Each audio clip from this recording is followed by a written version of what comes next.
Bom dia, pessoal! Meu nome é Nathalie e bem-vindos a mais um vídeo de caso criminal. No vídeo de hoje a gente vai falar sobre o Ed Kemper, parte 2.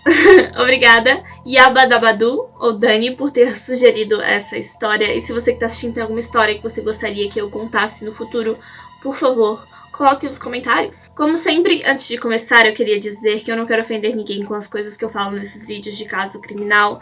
Eu faço esses vídeos por motivos educacionais, para que esses casos fiquem mais conhecidos e esses assuntos sejam mais discutidos. No vídeo de hoje, a gente vai falar sobre manipulação, estrangulamento e sufocamento, assim como desmembramento de corpos, várias coisas. Então, vamos com calma. Se você tem gatilho com algum desses assuntos, por favor, tome cuidado. It isn't a rational process. It's a very painful process. It isn't rational. And I've got to still live with that.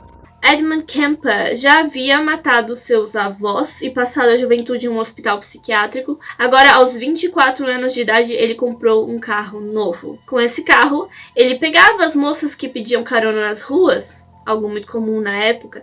Isso serviu como treino para ele. Ele praticava como conversar com as pessoas. E de acordo com Ed, ele deu mais de 150 caronas. Para se sentir no controle, ele mantinha uma arma debaixo do banco do carro. E durante muito tempo ele não usou essa arma.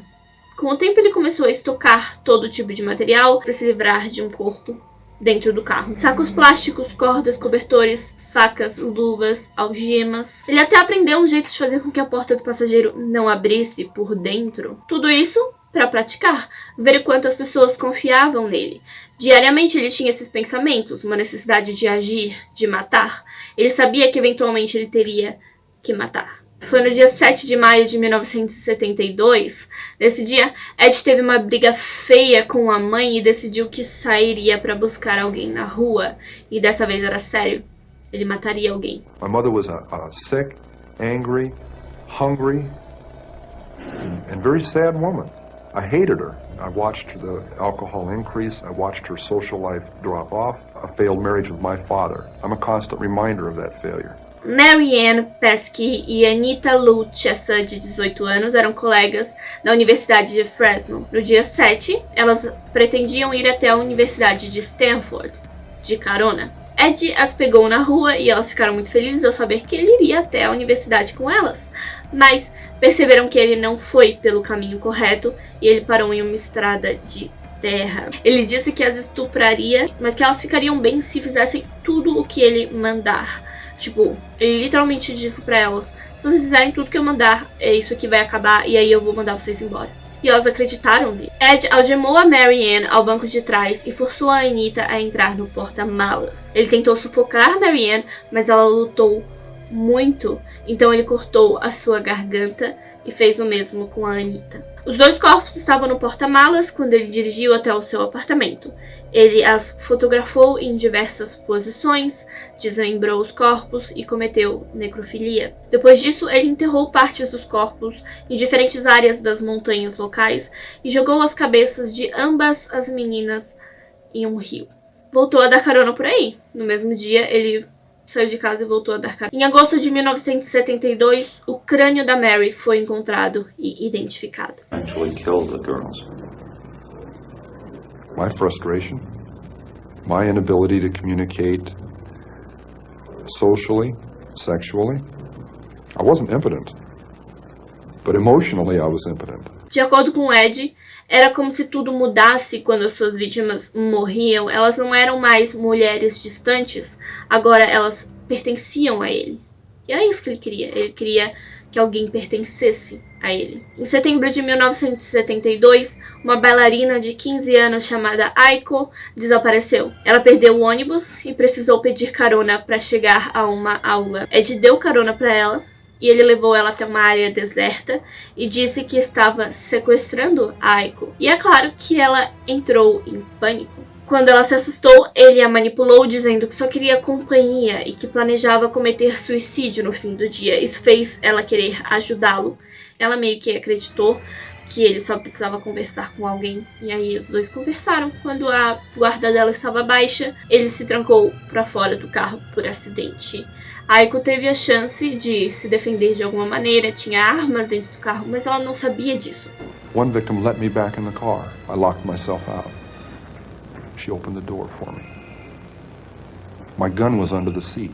E ele conseguiu fazer com que ela abrisse a porta pra ele. Ela confiou nele, de verdade. Ele conseguiu manipular a ponto dela confiar nele. Foi aí que ele a sufocou com as mãos, antes de estrangulá-la com um cachecol. Ele colocou ela no porta-malas e foi até um bar. Com o corpo dela no porta-malas, ele bebeu no bar durante meia hora. Ficou lá, de boa.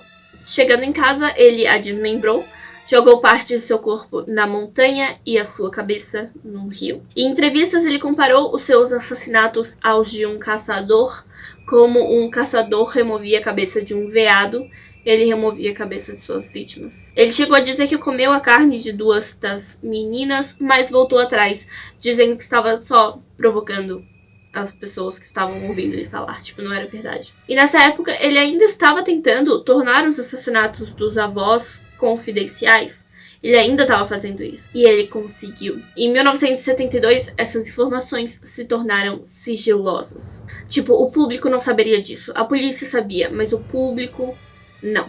Em 73, Ed teve que ir morar com a mãe novamente e ela ainda continuava provocando ele. No dia 7 de janeiro de 1973, Cynthia Schull, de 19 anos, estava pedindo carona. Ed a levou até uma área deserta onde a matou com um tiro. Depois ele a levou até a casa da mãe, onde cometeu necrofilia. E depois jogou as partes desmembradas da Cynthia em um penhasco. De um penhasco, né? O corpo dela foi encontrado numa praia pouco tempo depois, porém o Ed não era o único assassino em série da área naquela época. Pois é, os anos 70, pessoal.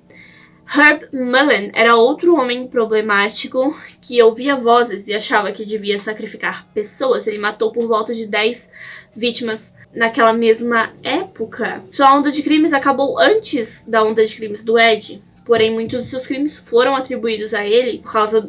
aconteciam ao mesmo tempo. E a gente só sabe que foi o Ed que matou essas pessoas, que foi o Herb que matou outras pessoas, porque eles confessaram. Senão a gente ainda estaria misturando os dois até hoje. Percebendo o grande número de estudantes que desapareciam e eram assassinadas, a universidade local começou a pedir às meninas que não pedissem carona para estranhos na rua. Uma das coisas que foi aconselhado foi só aceitar carona de pessoas que tinham o adesivo do para-choque da universidade. Mas o Ed tinha esse adesivo porque a mãe dele trabalhava na universidade. You were involved in the campus because your mother worked there. Yes. I was also involved in killing co-eds because my mother was associated with college work, college co-eds. As meninas se sentiam totalmente seguras no carro dele. I was picking up some very lovely young women. You know what we were talking about as we're driving around? Almost as often as not. This guy that's going around doing this stuff. And the second they started talking that, they didn't realize it, but they were getting a free ride. I couldn't touch that with a 10-foot pole, I swear. Dia 5 de fevereiro, Ed brigou com a mãe novamente. Rosalind Thor e Alice Lou foram suas vítimas. Ele atirou nas meninas ainda no campus da universidade. A levou para casa e as decapitou no jardim, onde todo mundo podia ver. Os restos foram descobertos uma semana depois em uma rodovia e em um canyon locais. Em abril, o Ed comprou uma nova arma. Para poder comprar essa arma, ele precisava ver o vendedor precisava ver seus antecedentes. Mas é claro que o vendedor não viu que ele tinha matado os avós. Porém, policiais descobriram que ele tinha matado os avós. E eles precisavam ir até lá e tirar a arma dele. Só que eles tinham muito medo do Ed, porque o Ed era um cara grande. Eles até ficaram bem impressionados quando eles apareceram lá e perceberam que o Ed simplesmente entregou a arma, calmamente. Are you Ed Kemper? Yes. And it goes on. I needed to find out what they were looking for. The murder weapon, the .22 automatic, or the .44 Magnum. And I don't want to advertise that I've got a whole bunch of guns. So I made a comment to divine between the two. And I said, yes, quite a little gun, isn't it? And he retorted, a .44 Magnum, I hope so. And I said, whew. Okay. Não teve nenhum protesto, não teve nenhuma briga. Ah, é a minha arma? Pois é verdade, sou eu. Eu preciso entregar a arma, né? Não era pra eu estar com essa arma. E entregou. É muito interessante esse caso. Eu vejo esse cara como uma pessoa tão sincera. Mas ele não era sincero. Ele só era muito inteligente e muito calculista. e calmo por fora. Mas por dentro ele tinha toda essa paranoia, essa raiva dos seres humanos. Só que ao mesmo tempo ele era tão honesto. Ele podia ter dito, não sou eu. Vocês pegaram a pessoa errada. E ele tinha tamanho, ele tinha altura pra matar aqueles policiais. Ali mesmo. Ele mesmo disse que ele tinha consciência de que ele tinha capacidade física pra fazer isso. Mas ele não fez. Eu não sei, tem uma magia nele que eu não gosto de admitir que eu vejo. Porque, claro, ele matou pessoas, ele era uma pessoa horrível. A partir do momento em que a arma foi tirada do Ed, ele estava convencido de que a polícia estava suspeitando dele. A polícia não estava, nunca suspeitaram dele, na verdade. A gente só sabe dos crimes realmente porque ele confessou. Nunca teriam suspeitado dele. Mesmo se ele não tivesse admitido que matou os avós, a polícia não teria suspeitado se ele não tivesse admitido. Ninguém nunca suspeitou dele, essa é a verdade. Mesmo assim, ele estava ficando paranoico com tudo que estava acontecendo. E aí, no dia 20 de abril de 1973, foi quando tudo chegou ao fim. Going to happen to any more girls. It's got to stay between me and my mother, and it's got to. I can't get away from her. Weekend, right? Worked half a day Friday, went back to Santa Cruz Friday afternoon, was drinking Friday night, fell asleep before my mother came home, woke up after she came home. Naquela noite, Carnell, a mãe do Ed, chegou em casa, tarde, bêbada. E naquela noite ele percebeu que não tinha como se livrar dela. E que se ele continuasse brigando com a mãe, ele continuaria matando meninas. Ele chegou nessa linha de pensamento de que se ele matasse a mãe, ele não precisaria matar mais ninguém. Ed, em todas as suas entrevistas, ele sempre foi frio, ele sempre foi metódico, ele analisava cada passo do processo, ele se auto-analisava.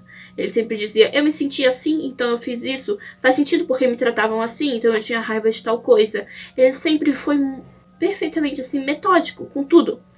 Ele nunca demonstrou remorso, ele nunca pareceu arrependido até que começasse a falar da mãe. And what's her closing words? I suppose you want to sit up all night and talk. God, I wish I had. Quando ele fala da mãe, ele chora. A Carnell chegou em casa, ele acordou e esperou que ela fosse para a cama. Ele foi até o quarto dela e a viu deitada na cama lendo o jornal. Ela o viu e disse que não queria falar com ele. Ele disse, boa noite. Shit. I looked at her, I said no. I said good night.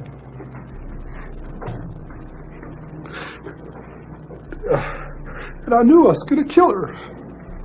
You know? Um tempo depois, ele voltou e a matou.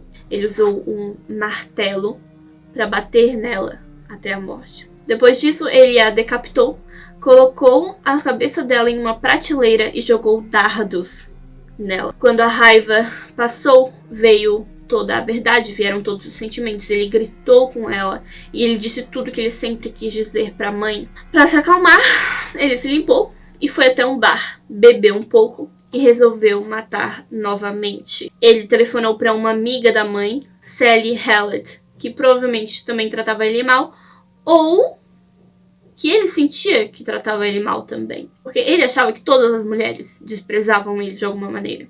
Bom, Sally Hallett, ele pediu que ela fosse até a casa, ele a estrangulou e cometeu necrofilia. No dia seguinte era domingo de Páscoa e ele fugiu no carro da Sally. 3 dias se passaram e os corpos ainda não haviam sido descobertos. Foi então que o Ed resolveu confessar. Why did you wind up giving yourself up? It had to stop. Quando ele percebeu que tinha matado a mãe, o fato de ele ter matado a mãe significava que ele não tinha mais a necessidade de matar, nem de fugir. Ele aceitou o seu destino, aceitou que provavelmente conseguiria a pena de morte. E ele já estava pronto para isso. No momento que ele fez a ligação para a polícia, ele estava pronto para a pena de morte. Ele ligou para um dos oficiais com quem conversava quando ia ao bar. E a princípio o cara achou que o Ed estava brincando. Ele não acreditou, ele até desligou na cara do Ed. Ele não acreditou até que o Ed confessou ter matado todas as outras meninas, as universitárias.